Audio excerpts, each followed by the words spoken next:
Meanwhile, Not on Your Side is working to find out more about Jared Loughner. Joel Waldman is in the newsroom. Joel, what did you find out today?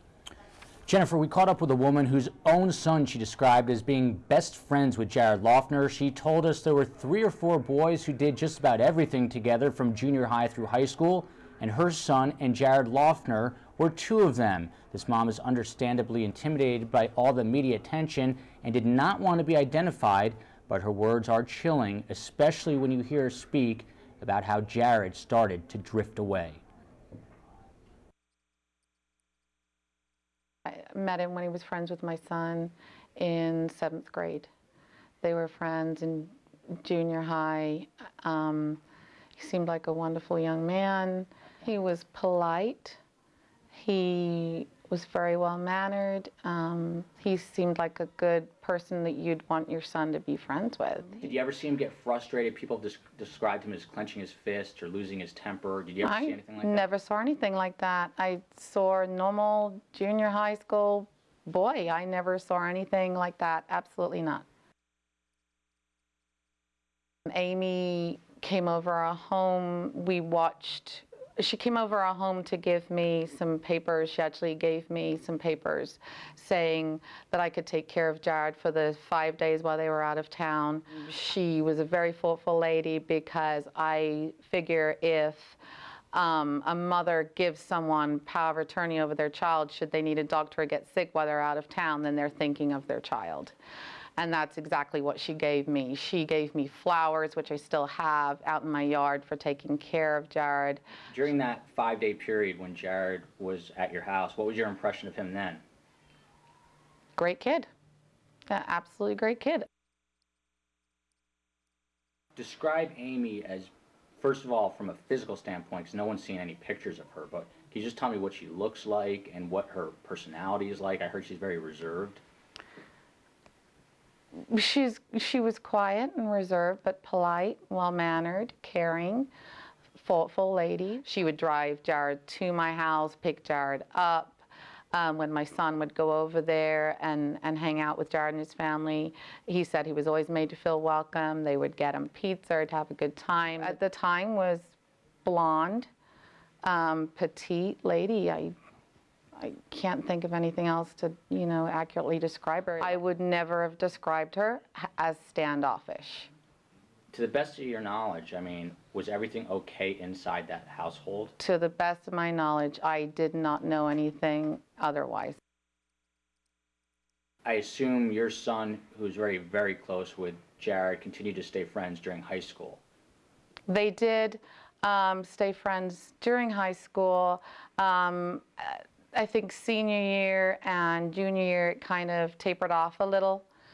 And why is that? Why do you think their friendship started going a different direction at that point? It initially went in a different direction because Jared got a girlfriend. And so he was busy with his girlfriend and then the boys that were hanging out, normal high school stuff. And then it tapered off even more because it's kind of felt like some of the things that Jared was doing weren't what you would consider healthy behavior. Can you elaborate on that at all? What's like doing drugs, drinking? What kind of stuff was he not approving of? I never heard that through my son. I heard some things about breaking into cars.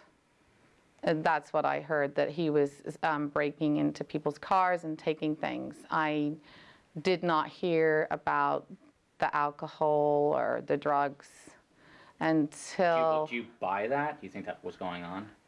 Oh, I'm sure it was, because was what I've since learned. That's the only sign I had that maybe something wasn't quite right. And what I saw was Jared asked if he could read me a story that he had wrote, because he said he was going to grow up and be a writer. That was his goal. And I said, absolutely. It was a 1-page story, which he read to me. And what was that story about? Well, that's the thing. When he first read it, I didn't really understand what it had been about. And I just kind of thought it was bizarre. I really didn't know what I'd just listened to, and he asked me if I understood it.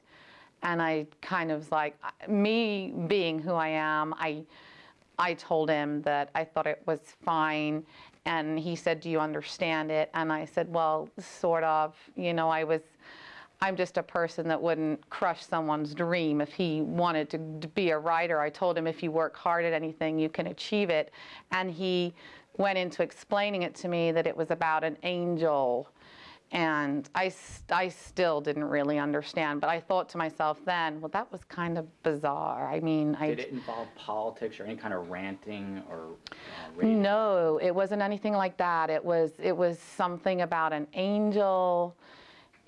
I had no idea what he was writing about, but I can tell you right now it wasn't any of those things. An angel, but I'm not sure that I'm recalling this or if I've read this, but the end of the world. That is some frightening stuff, talking about the end of the world. We're the only ones this mother would speak to on camera, and I think it's important to note just how much media is out there trying to find answers. And some of these people feel besieged by us. She spoke to us, this woman, because she said, as she put it, the family feels like they know us, and so we appreciate that. Jennifer? Well, we appreciate her sharing her story with us. Joel, what was her reaction when she heard the news? You know, it's kind of the same as everyone you talk to who knew Jared. They say they are completely shocked. We've heard varying degrees of what Jared was like and how he sort of deteriorated according to these people. She said he was a great kid, very respectful, very nice, but when she last saw him that there was definitely a change in him, and that seems to be consistent with everyone else that we spoke to. Kind of a deadpan look in his eyes is how some people have described it, and as you just heard this woman say, he read a story to her about the end of the world. All right. Joel, thank you.